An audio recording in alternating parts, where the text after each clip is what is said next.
Hi there and welcome to the 19th workout in the Get Fit by Rowing series. Now we're back to a low intensity workout today and you'll be really pleased to know that we are done with the 30 minutes at 20 strokes per minute rows. You might not be quite pleased to find out that we're actually doing 33 minutes at 20 strokes a minute today. And I'll explain more as to why it's up at 33 later, but for the time being, all I want to say is that this is back to that low intensity, okay? So we're at zone 2 heart rate, between 60 and 70% of your maximum heart rate. This means round about 5 out of 10 effort from a perceived effort point of view. And if you're looking at a pace thing, 2K pacing, then you're looking at around about 2K plus 18 to 20 for this workout, okay? So it's really just down there as a low intensity. This is one that will grow your bowl of power to give you more fitness, more fuel to be able to do your VO2 max rows and stuff faster when it comes to that kind of a workout, all right? So we have to get into our 4-minute warm-up first before we can get anywhere near our main session, which means having to set up our machine first. Now in the concept 2, that means I have to set the drag factor first, which I've already done. If you don't know about drag factor, please just set the lever between 4 and 5, and then check the video I have on here about drag factor. It'll tell you what to do, where to set it, what to do if you've got a dirty machine, all that kind of stuff. If you're in a non-concept 2 and you're able to adjust the resistance, just set it to a point where you're able to get a nice feel from the stroke, but you don't have to heave against it. Obviously, water rower people, unless you start taking out and putting in water, hopefully you've already set your machine to where you want it to be. Next up, go to your monitor and set it to eye height so you don't have to look up and you don't have to look down. And finally, get those foot stretchers set to a position where you're able to come into the front of the machine with your shins pointing vertically, okay? If you're set too high, then it can get a bit tough to get there. If you're set too low, you can go scooting straight past. But posture also comes into play here, but I'll talk about that in the main session because we might as well get into our warm-up, all right? So we're gonna do this round about 20 strokes a minute, and the power I want you to put in is just as though you were standing up from a squat, holding 2 bags of shopping or like 5-kilogram dumbbells in each hand, okay? So just enough of a push to get moving, but you're not putting in loads of power, all right? Here we go, in 3, 2, 1, let's begin. So it is relatively gentle just to start, okay? Really all you're working on is getting your body moving and thinking about the timing and your body positions as you go through this stroke. Now, because today's workout isn't that tough anyway, then you can spend a lot of time trying to work on your positions and things, but as we're warming up, it makes sense to think about it. So timing just means pushing your feet into the machine at the same time your hands connect the handle to whatever makes your machine go. And then body positions, for the time being, just mean rocking forwards over your hips into a 1 o'clock position at the front, and then rocking back over your hips into 11 o'clock position at the back. And while you're thinking about that, just increase that push a little bit from your legs to take the intensity up to around about that 5 out of 10 intensity that we'll be rowing today's main session at. So again, that means around about 2K plus 20 pace. You likely won't be anywhere near 60 to 70% heart rate right now, but just it's enough that your breathing rate starts to go up, your heart rate is starting to climb, but it doesn't feel like hard work. It feels like work, but not hard work. Like climbing up stairs. You know you're moving, but you don't have to stop. Okay, 2 more strokes. And I'm gonna put 1 foot on the ground and continue rowing. Okay, so this helps, especially with that forwards tilt towards the front of the machine, because you've only got 1 leg in.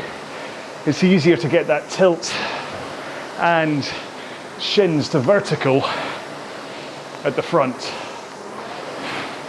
Opens your hips up, gives you a sense of a solid push from the leg that's in. Take 1 more and we'll swap feet. Don't worry if it takes you longer than it takes me to get in and out of the straps. If you lose 5 seconds or so, it's not a problem. It's not like we're needing to get up to ramming speed for a tough session today. It's a nice, easy one.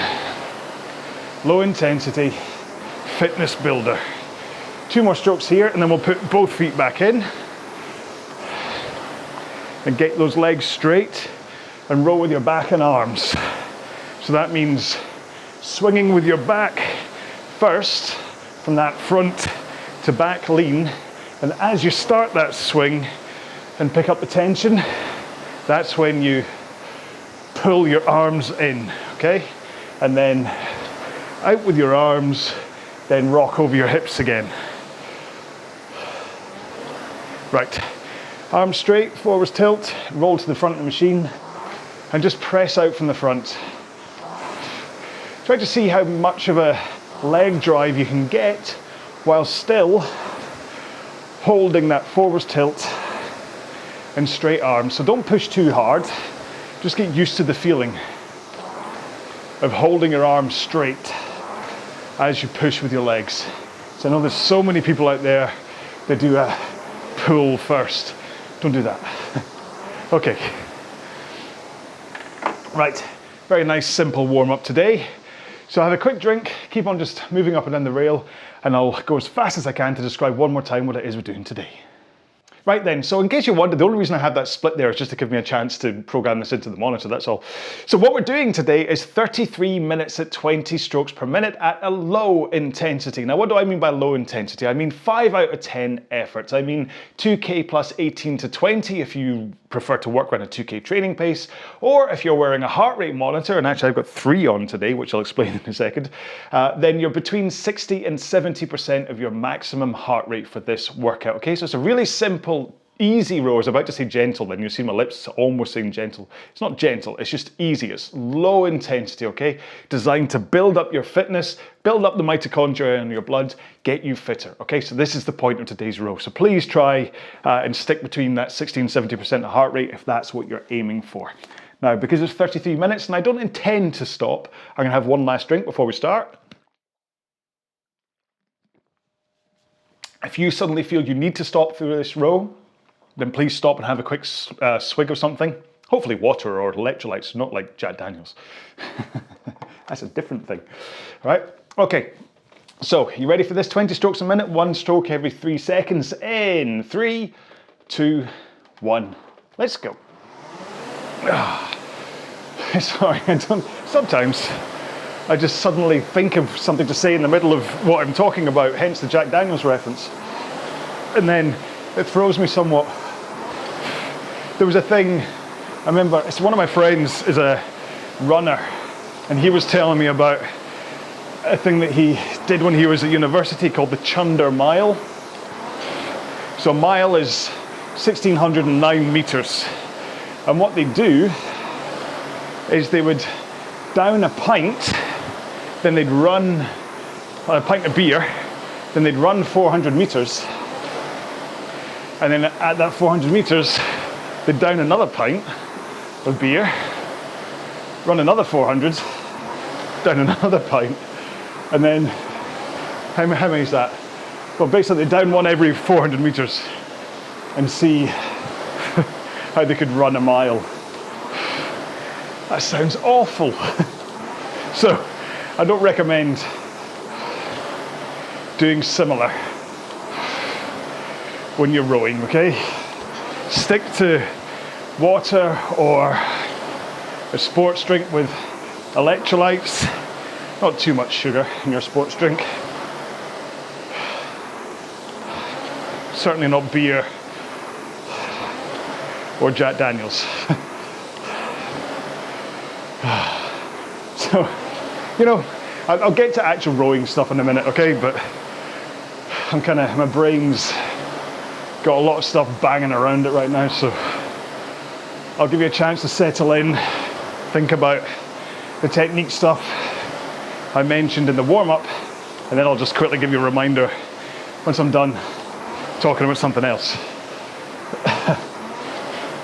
But truth is, I never plan what I'm going to talk about when I sit down and row. You think I've got, I keep saying 600 workouts, but I think because things like the 30 days of 30 minutes rows I repeated, as well as the 12 rows of Christmas. I don't think I'm quite at 600, but let's say even if there was 500, let's even say 400, let's be really low. Say I have 400 different workouts up here on the YouTube channel, or let's say different videos, because there's quite a lot of 30-minute, 20 strokes per minute to be fair. But 400 RowAlong videos for you to choose from. It's a lot to talk through, as being that's what I do. I talk. And so there's no way I could script every single one of them. So I tend to just climb on and see where my brain takes me.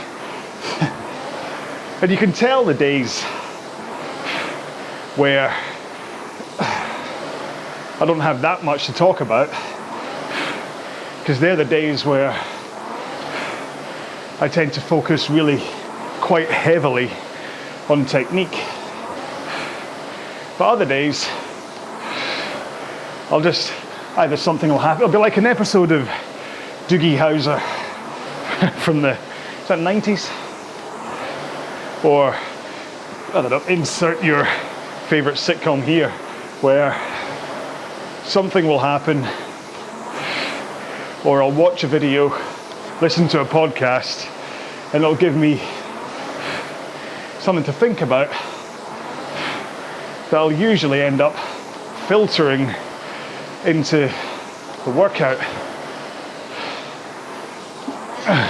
But other times, it's just random nonsense that comes from the top of my head.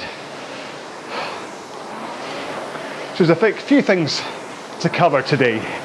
So let's quickly just, I'll give you the headlines of technique again, so that you can just be on point. So as you come in to the front of the machine, you only want to roll as far as your shins going vertical, okay? If you go past, that's known as over compression. And that can, well, it can harm the power in your stroke. It can kind of leak power. It can harm efficiency because everything's suddenly so tight at the front that you wear your muscles out just by being so tight. But also,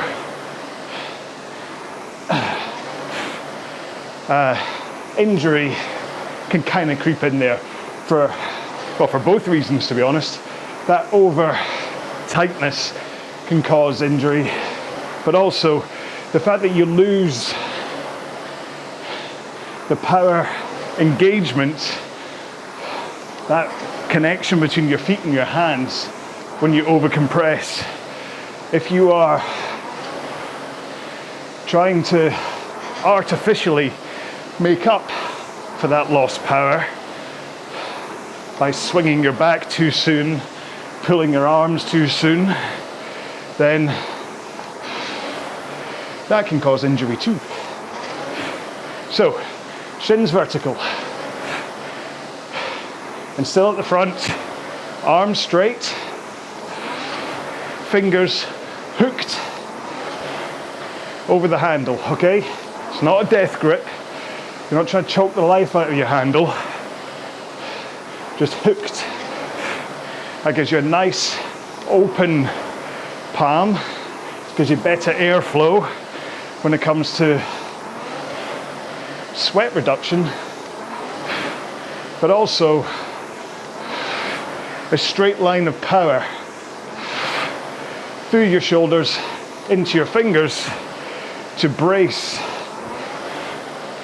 against the handle as you drive with your legs. Now, I much prefer thumbs under the handle,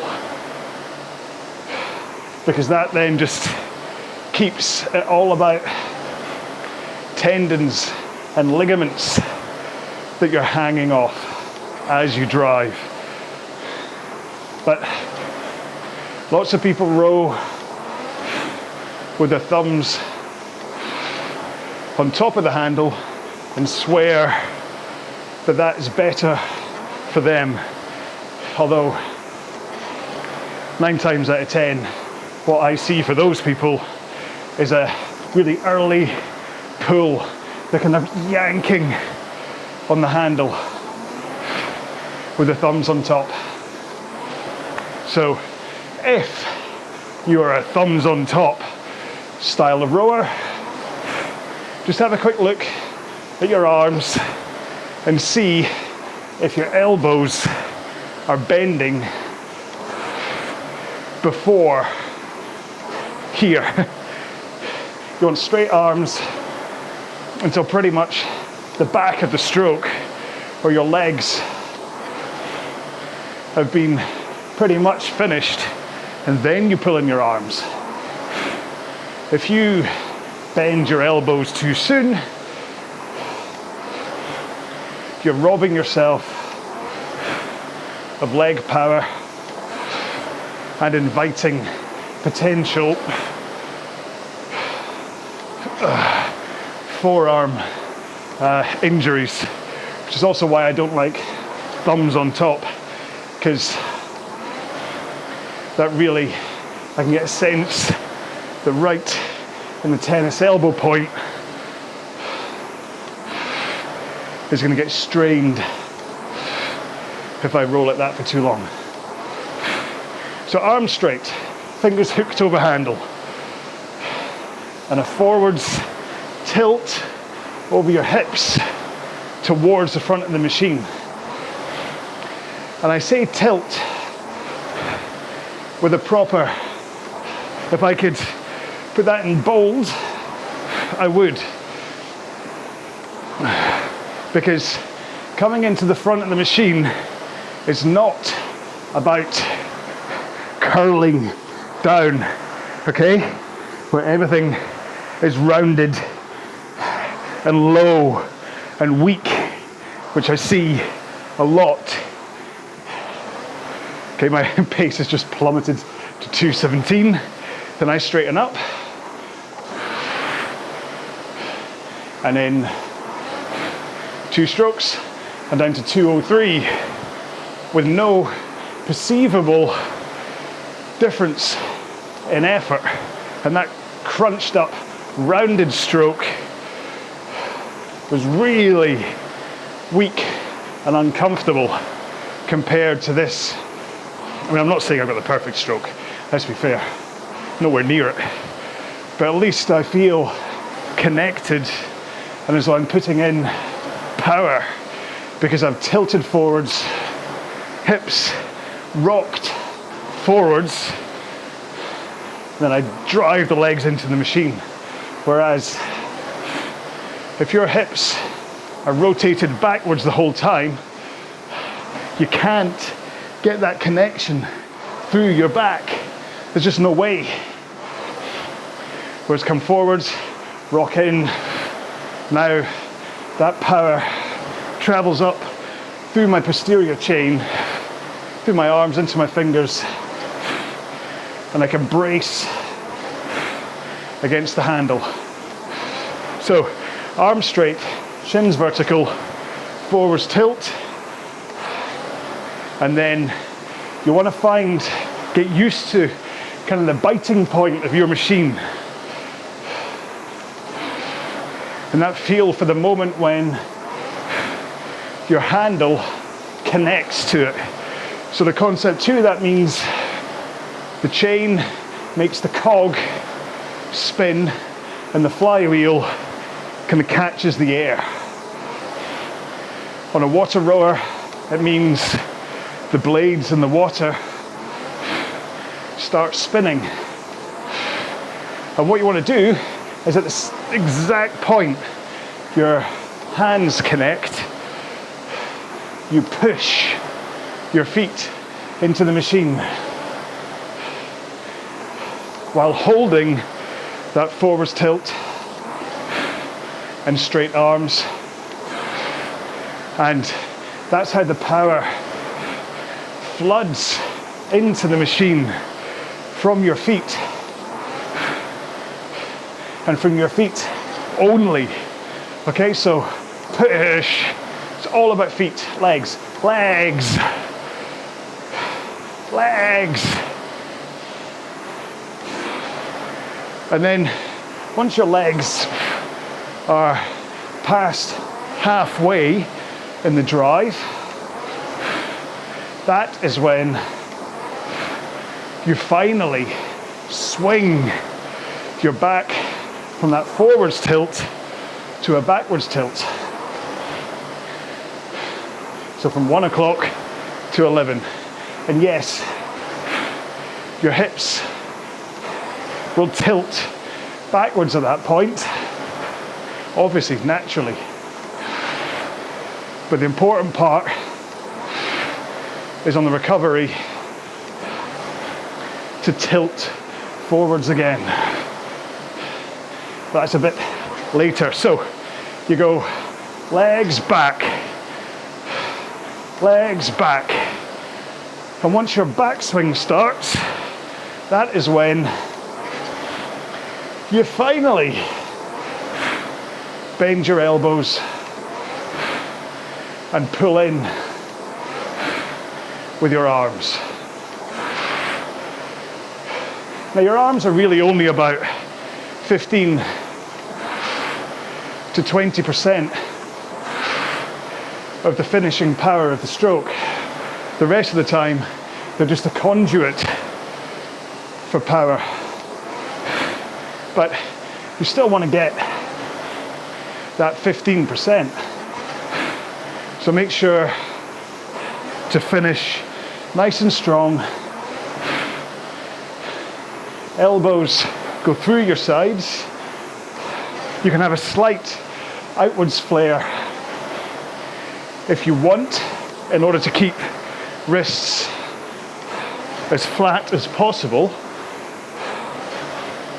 But what I don't recommend is to go totally chicken wings with your elbows out to the sides. Let your elbows come through a bit, a little bit of an outward flare to keep those wrists flat. And at the back of the stroke, your legs should be down, not locked, but down. And if you want to make sure you're constantly connected to the foot plates, point your toes towards the front of the machine as you finish your stroke. And that will stop you from pulling on the foot straps, because you don't want to pull, because you can see what happens when I pull. Okay, so finish, pull. Knees are up, and my posture totally rounds, tailbone tucked under, and I'm leaning backwards as I roll forwards. Which, if you go back to what I was talking about with posture, is really weak and compromised. So if you can point your toes to the front of the machine, that will stop you yanking on the straps. I mean, there is a whole thing of rowing with your feet out of the straps, but which will train you, because you can't pull on the straps. However, I'm talking about when your feet are strapped in, to avoid getting lazy and pulling yourself forwards, point your toes towards the front of your machine. And then on the transition from the finish to the recovery, what I want you to do is imagine the handle is coming in and out of a bubble. So comes in and out at the same pace, in, out. But it also, even if you finish a little low, as you come forwards, your hands return in height to a good neutral position. So we're not floating up in the air, but we're also not dropping down. Okay, so not scraping off your knees. You may have been told by someone to scrape the handle down your knees, but that will be because you are likely popping your knees up too soon, and then you can't scrape. Oh, lost my stroke there. Once you've got the handle past your knees before they bend, stop scraping the handle. If you're rowing on the water, that has its reasons. But on the erg, keep it in a level plane, backwards and forwards, because if nothing else, this jerk from down to up not only compromises how you get the power into the machine, it also causes a really early backswing as you lift the handle up again. So finish, the bubble then drifts your hands back up to the right height, which for me on a concept 2, the height I aim for is for the chain to pass in and out just below that screw at the front next to the chain return gap. Okay, so the top one, the chain goes just below that. I try and aim for that as I drive and then as I recover. As I bend my knees, I should be at the right height already. Because as you finish, hands away, forwards rock, hands rock. And that gives you the forwards momentum that you need in order to just bend your knees to return to the front of the machine, ready for the next stroke. Okay? So hands back, knees. Arms back, legs. I've lost a second. All that demonstrating, I've lost a second in my stroke. Give me a moment, I'll catch you up. And we're back.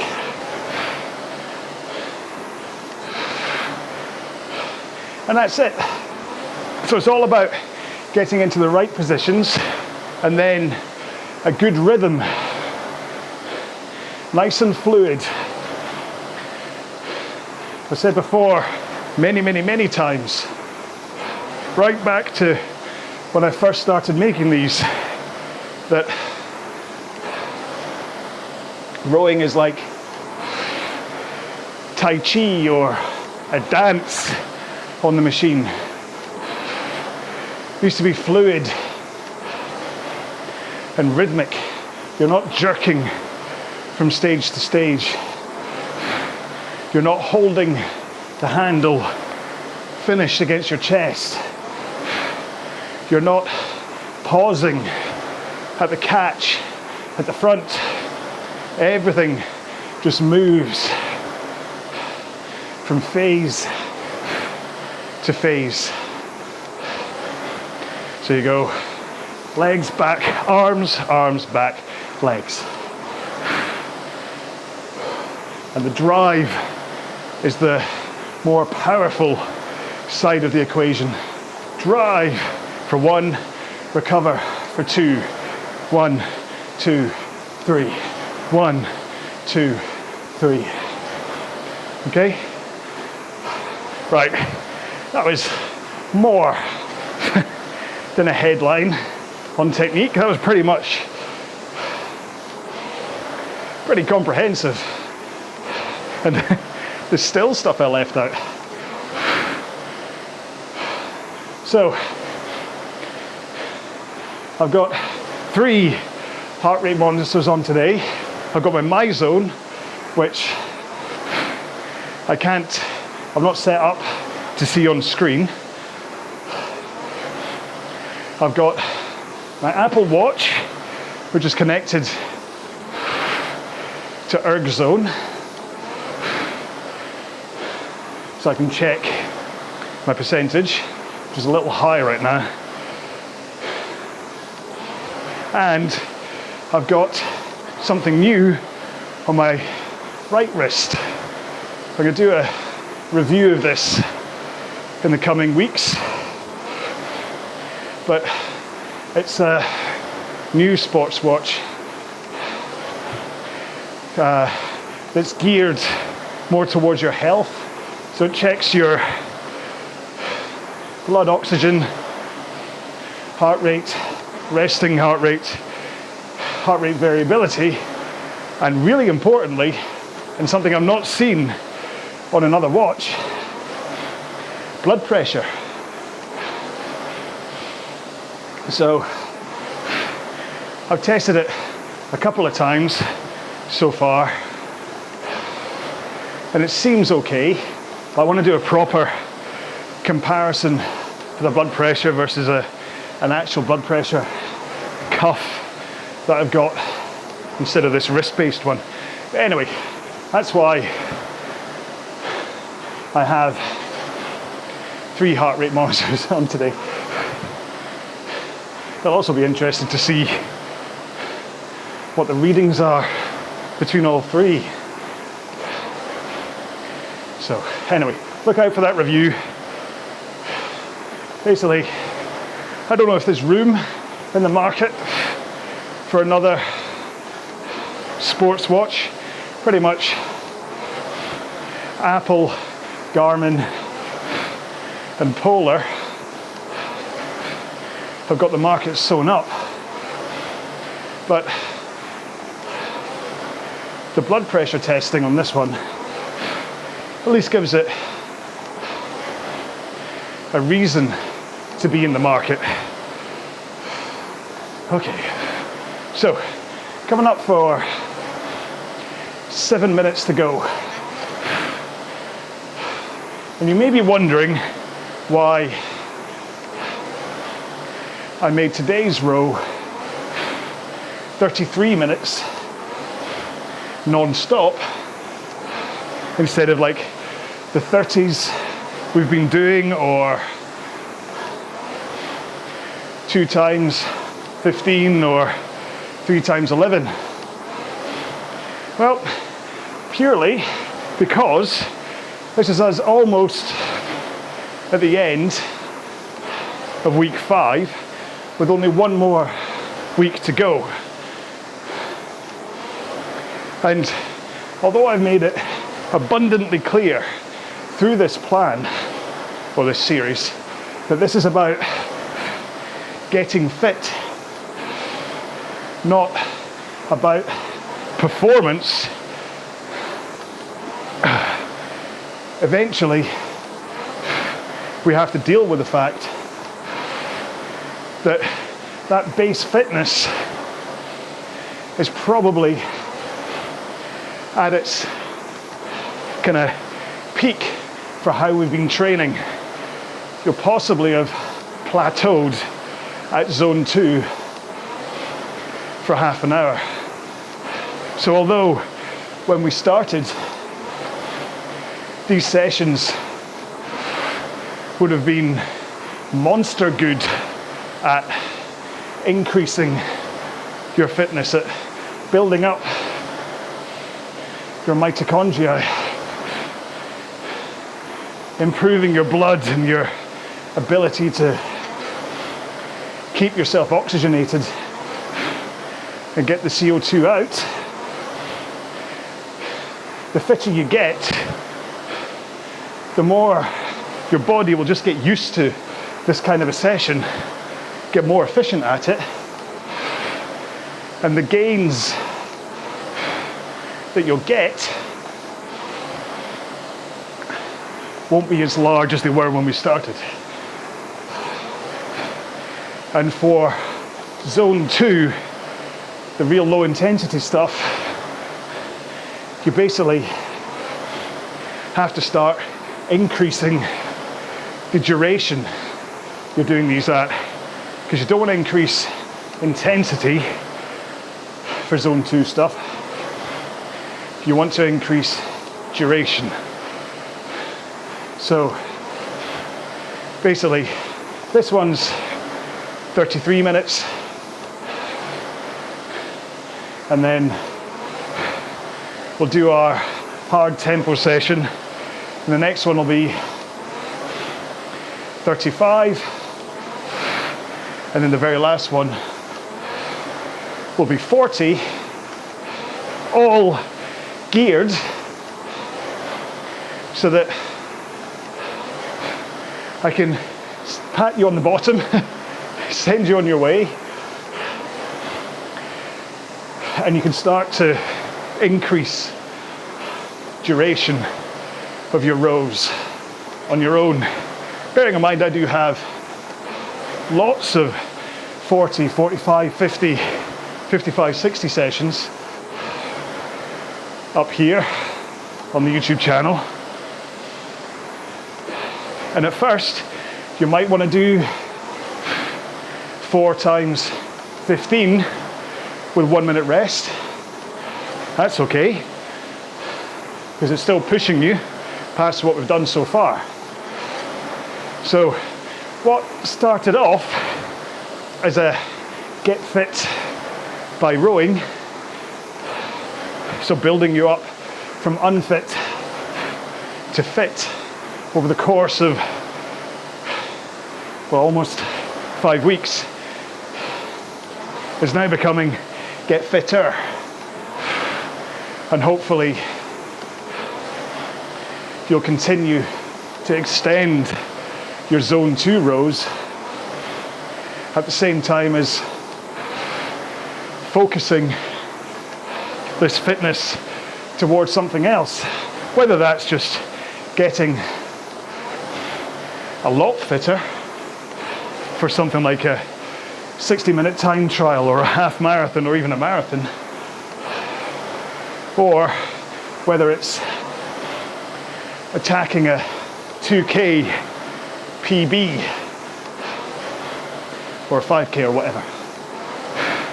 So this series has been building your foundations to then let you build the rest of your house. I've given you the foundation and the framework, and now you need to put in the windows and the curtains and the TV and the cat bowls and dog bowls. Make it your own for what you want to do. And again, I've got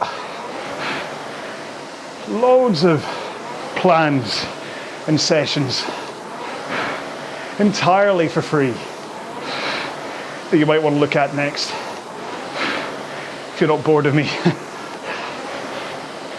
But anyway, that is why today's row was 33 minutes instead of just the normal 30-minute straight rows we've been doing. And then there becomes that thing where you do more sessions. So you can start to work in more zone 3-4 stuff. So this is based on 4 sessions a week. But if you up it to 5, you can do 2 low intensity, 2 3-4s, and 1 zone 5 workout a week. And that really is the ultimate for designing your fitness. So if you go mid-intensity, low intensity, and then high intensity, low intensity, then finish off the week with another zone 3-4, mid-intensity, that's what I mean by mid-intensity, then that's the kind of ideal way, as long as you're paying attention to your body. And that means that those low intensity rows, they have to stay low. The moment you start adding in more zone 3-4 stuff, it becomes even more important that your zone 2s are in zone 2. Use them to work on your base fitness, on your technique and all that kind of stuff. So, sorry, that's stuff I should really have said within the main workout. But could you believe it? I ran out of time. Even at 33 minutes, I totally ran out of time. Had I not spoken for almost 17 minutes about technique, that wouldn't have happened. So yeah, my first thought was to talk about all the stuff first and then talk technique, but then I suddenly thought, I better talk about technique. Then I went on a bit, didn't I? Sorry. So, 2-minute cool down. Do this at pretty much the same intensity you were just rowing at, but the moment you feel like you've got into the swing of it, just ease off the power to let yourself cool down. In 3, 2, 1, go. And that can be after 2 or 3 strokes. It can be after 30 seconds, a minute. But make sure by the time you are a minute into this cool down, you start to ease off. And so I was rowing at 2:05 pace for the row just then, for my low intensity, and I'm now down at 2:15. So I'm 10 seconds slower than I was in today's main session, and that's where I'll hold my cool down intensity until the 2 minutes is up. Okay? You're not going to gain anything from a monster 2-minute cool down at like 2k pace. That's not the point. I'll tell you the one thing I keep forgetting to do, because I used to do it and I've stopped doing it, and that's doing strapless cool downs. So I spoke about rowing with your feet out of the straps during the main session and kind of breezed past it as I kind of don't do it right now. Well, I've just taken both feet out of the straps, and you can see I'm still moving, still rowing, even though I'm not tugging myself forwards to recover.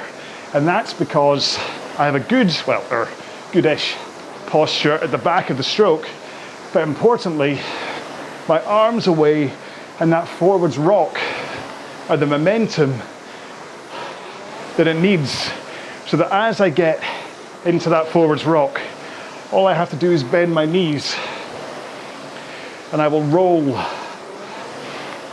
towards the front of the machine effortlessly, with no need for foot straps at all. Last stroke. Okay, so I just wanted to kind of seal off that bit of today's row because, yeah, it's important. So, I could do a quick check. Right, there's no way my heart rate is only 49, so this thing's obviously playing catch up. Erg zone is doing its thing where it stops running and I can't, whatever. Heart rate, smart rate. He gets to 1 week to go in his heart rate training plan and he's like, yeah, whatever, heart rate. So let's get to stretching session. If you don't have time to stretch, please at least at one point stretch your quads, your hamstrings and your glutes. Hopefully the amount of time I've just flanneled for has given you time to find a stretching mat, in which case Stretching John will take you through how to stretch on that mat. And then I we'll take you through how to do stretching if you only have space on your machine, okay? So, put your legs nice and straight. Don't lock them down, but nice and straight. Hands in the air and fold forwards. And you should feel your hamstrings at this point get a really nice stretch. If they don't, then chances are you've not got that fold right, or your legs aren't straight, or something's weird, so have another go at it. And as you fold forwards, you can rest your hands on your ankles if you wish, but don't pull yourself forwards, okay? Because you don't want to hyper stretch and injure yourself. And once you've been in this stretch for like 15, 20 seconds, you can walk your hands forwards, or your fingers forwards. Walk your fingers forwards? Fingers forward, oh, whatever. And just increase that stretch a little bit naturally, okay? So this isn't about pulling yourself forwards, it's about just easing yourself in. That's why I walk my fingers forwards. And that just increases the stretch. And sometimes that little increase is actually what your body wants. So, oops, other side. Glutes next. I still can't learn that one. So one leg up on the rail. Your other foot comes over so that your heel is against the crook of your knee. Bring that knee across your body so you have a straight line between your face, your knee, and your foot. Hold that knee in place and then rotate round so that you're facing perpendicular across the glute you're trying to stretch. So I'm trying to work out how to describe that for the podcast people. And then you should find you get a nice stretch down here in your glutes. Should like radiate upwards and outwards through your glute. Now I was doing this weirdly, well not weirdly, I was doing this last night. I did the stretch but sitting on the floor, and it felt, I don't know whether it's because I hadn't just been working out, so I was maybe tight anyway. And so this is why it felt more of a stretch. Or it's because there's a change in angle between my seat, my backside's a little bit higher than my ankle because I'm sitting on the Concept 2 seat. So just keep an eye on that. Maybe do a stretch on the floor, see if it feels any better or worse, you never know. Right, swap legs, do exactly the same thing. The reason I hold on to the back of the machine is partly stability, so I don't rotate myself right off the machine, but also it kind of does give me an anchor point for as I do that rotation round. It's almost like I'm not pulling and bracing against because I've only got like one finger touching the back of the machine. But it is like it's an anchor point for that rotation round into there. And it really does get it right into that glute from doing that. Oh. So let's move on to quads next. So I rest one finger on the monitor to stop myself falling over. Flick my opposite leg up behind me and hold my heel up against my backside. Now here's a good time when it comes to posture and things to think about what way your hips are tilted, because if you're kind of falling forwards, then you've probably got that pelvic tilt forwards that's caused by your hip flexors and things pulling you down, which often is from sitting at a desk all day long. Then you find a lot of people have that kind of forward stoop. So it's good to try and think about getting your hips, so if you're like that, try and think about basically thrusting your hips forwards. Almost like if you've got a credit card, I know we're supposed to be doing quads, but if you've got a credit card, stick it between your butt, squeeze your butt cheeks together, and that's pretty much what you want to be doing with your with your glutes and your pelvic tilt. And then, of course, if the credit card falls out and slides between your butt cheeks, then that's it, you've swiped some money, you've spent some money, you don't want to do that. I'm quite between the carrot stuck up your butt for posture and then a credit card between your butt. I'm a little bit, I don't mean to be this backside focused. I do hope this isn't giving me an explicit, that'd be awful. But again, like the carrot, I want you to imagine that you're doing that, okay? I don't want you to actually put a credit card in your butt cheeks or a carrot up your butt. Hopefully you all understand that. Hopefully it's like the fact I don't have to, on every single workout, do a disclaimer at the beginning saying, only do this if you're medically sound to row. Hopefully we're all grown-ups and we know this. I do from time to time, and it's on the website, which RowAlong.com, go to there. But I don't put it in every one, so yeah, it's in all the descriptions. But it's not in, I don't say it on video all the time. Sorry, hip flexors, sorry, I got completely caveated up my own backside then. Hip flexors next, so put one knee on the ground, one foot in front of you, your knee is above that foot for the one that's in front of you, your other ankle is behind your knee that's on the ground. Hey, there's a more complicated way to say something that shouldn't have been anywhere near that complicated. 90-degree angles on both legs, tense your glute, tense your stomach muscles, then lean back very slightly. and you'll find you'll get a nice stretch into your hip flexors. Now you can, if you want, I'll just hold my t-shirt down, you don't need to see my skin. You can, if you wish, lift that arm up at the same time, and then the other arm, you could possibly do both at the same time if you want, but you need to focus on this being a hip flexor stretch, okay? And then moving your arms can add in a little bit of a stretch to your abdominals at the same time, if you want. And I saw, now let's get onto the other leg. Right, tense that glute, tense your stomach muscles. Now I've got my foot flat on the ground behind me right now, for the time being. Just sometimes that feels better when it's up on my toes. For this stretch, it gets a bit tougher. So it just depends what you want. But I saw someone else demonstrating. So basically do that kind of the 1970s workout video twist where you have your interlock your fingers in front of you so your elbows are out side to side, and then just twist your body round and then into the center and twist your body back round again. And that gives you a nice kind of spinal twist while doing this. But again, even demonstrating it to you just then, I completely disengaged that stretch into my hip flexors. So remember what you're trying to do. If you're doing this stretch to try and, for some reason, to stretch your hip flexor, I'll do the abs thing again, then focus on that, okay? Don't add in something that then takes that focus away from what you're trying to stretch, okay? That's really important. Compound moves are all very good, but if you end up missing what you're trying to do, it's a waste of time. So wrists and forearms next, hands in front of your face, push them down in front of you, and then keep pushing together, and you should get a nice stretch into your wrist and forearms. I mean, I do agree, it does look ridiculous wearing two watches, doesn't it? Having my Apple Watch in my left hand and this new blood pressure watch in my right one. I look like a right Wally.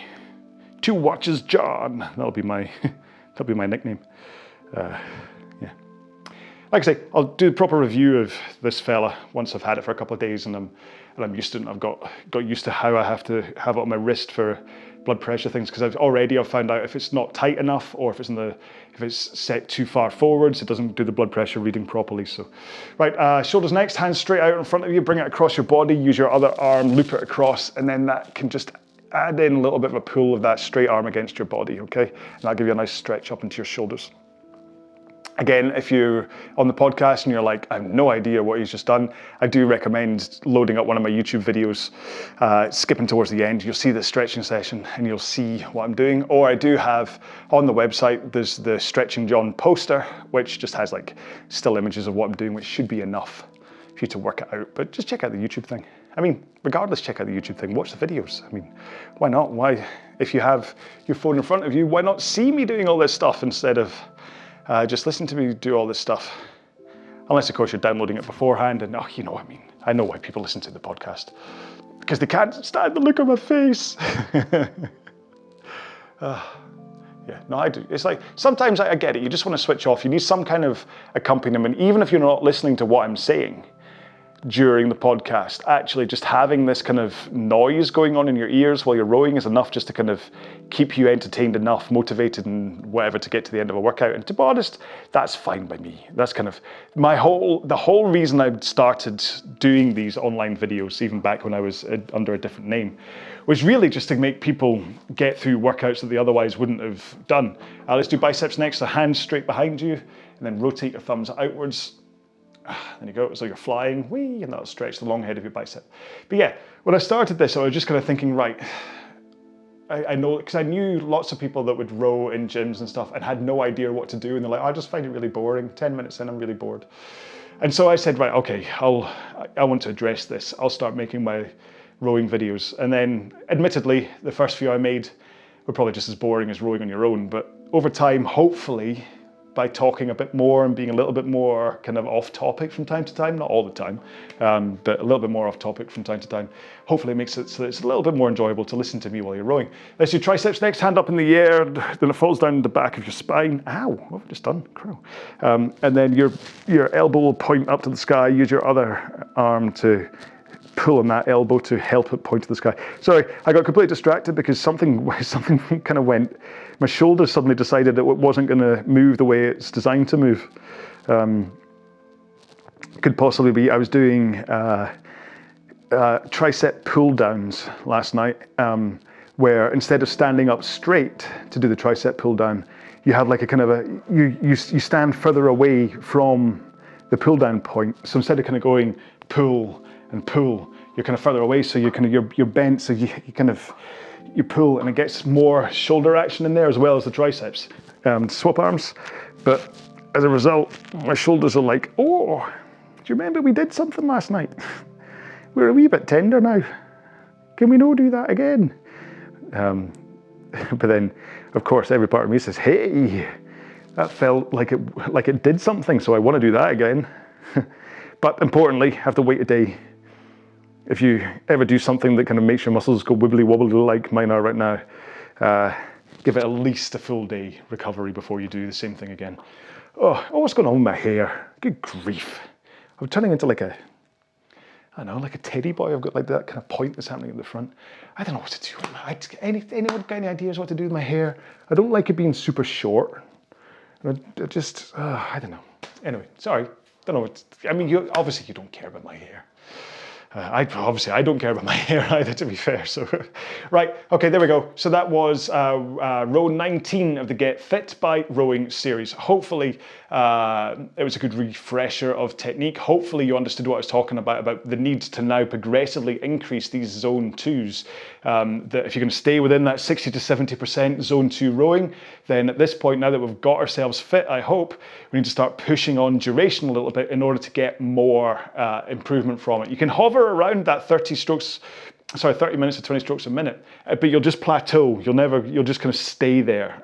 And I don't think you're going to go backwards, but you'll just kind of stay at that point, and it might get less rewarding and you'll see less differences and you'll be like, oh, why am I still doing this? And I get a bit. So if you could start to push yourself in duration a little bit, and like I say, you can start to introduce in more zone 3-4 rows. So remember, it doesn't have to be 5 sessions a week. You can just do it on 5 rotating sessions. So say over 3 weeks, maybe you want to, or say over 4 weeks, you want to do 15 sessions, okay? Maybe it's a better way to put it.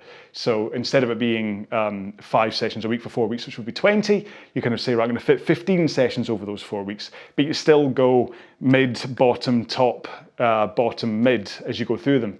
Then you take a rest day and then go mid, bottom, top, bottom, mid, rest day, okay? Or 2 rest days, or whatever. Do you get what I mean? So you just always do it in order. So you start to put in more of that zone 3-4, and that's going to then start to kind of work with that fitness a little bit more. It's going to push your body a little bit more, and it's going to allow these zone 2 rows to, you never really have to, I mean, you could go as long as you want in a zone 2, but the moment you start to mix up all that other rowing, and as you hit that zone 3-4 stuff, you'll start to see how your body responds and where you can kind of push and pull these zones for you. Because like I said in the last session, I don't know what your body is, okay? This, if I was reading something from someone today who's kind of saying that they were really uncomfortable with the idea of people putting out sessions based on heart rate or based on training pace and stuff, and I entirely agree with them. If you go back to the rant I had in the last row, I entirely agree with the thing that actually a training plan that is like just designed for everybody is just, it's not right. It doesn't work. You can have like a starter, you can push people into the right direction and whatever, but eventually they have to work within their own actual abilities. Now, there's a difference between ego, because some people are going to go, hey, I'm faster than this, I'm not going to do the low intensity stuff low, and that's ego talking. It's not actually your body. So that's the important part, which I think is why a plan then does work, is because at least it's there in front of you. If you stick to it, then you know you're at least progressing in the right direction. Whereas if you just start to kind of go, I'm going to do everything at maximum, you're going to run out of steam. So there's like it's a balance when it comes to these kind of one plan for everybody thing that's out there, okay? I don't quite, hopefully you understand kind of what I mean. I think in my head I kind of do, is that these plans are okay for everybody, but once you get to a certain point, you need to start kind of just fine-tuning it for yourself. You'll start to know, actually, 2K plus 18 to 20 is too hard for me for that zone 2 rowing. I'm going to have to back off. Or when it comes to the zone 5 stuff, when I'm saying 2K minus 5, you're like, actually, I'm a lot more powerful than that. I'm going to do it 2K minus 15. Okay, so you start to know. So I give you the parameters of the workout, but you've started to discover your own body and what you're good at. And so you can tailor the pacing that I'm giving to you for you, while always bearing in mind low motivation, low intensity, tempo, mid intensity, and max intensity being the real three. They never change. It's just how your body changes, what your body needs to do, all right? I hope I could explain that properly. So I'll shut up now because this has been a long outro. Oh God, I can't even speak now. Long outro. So yeah, thank you so much for doing this one. Make sure to leave me a comment for how you got along. Remember to use the hashtag #GetFitWithRowAlong because hey, why not? And I will go. Oh, it's very nice. And as long as I've got a chance, I'll reply. Just busy times right now. That's why I'm not replying to all the YouTube comments. But yeah, I hope you enjoyed this one. The next session is back to that tempo mid intensity. Okay, so that's the between 70 and 90% max heart rate. It's quite a large range, but we'll sit in there somewhere. All right, so I'll hopefully see you in that one or one of my many other videos here on YouTube or the podcasts on Podcast World. Until then, or until something, please row well, take care, be well, bye-bye.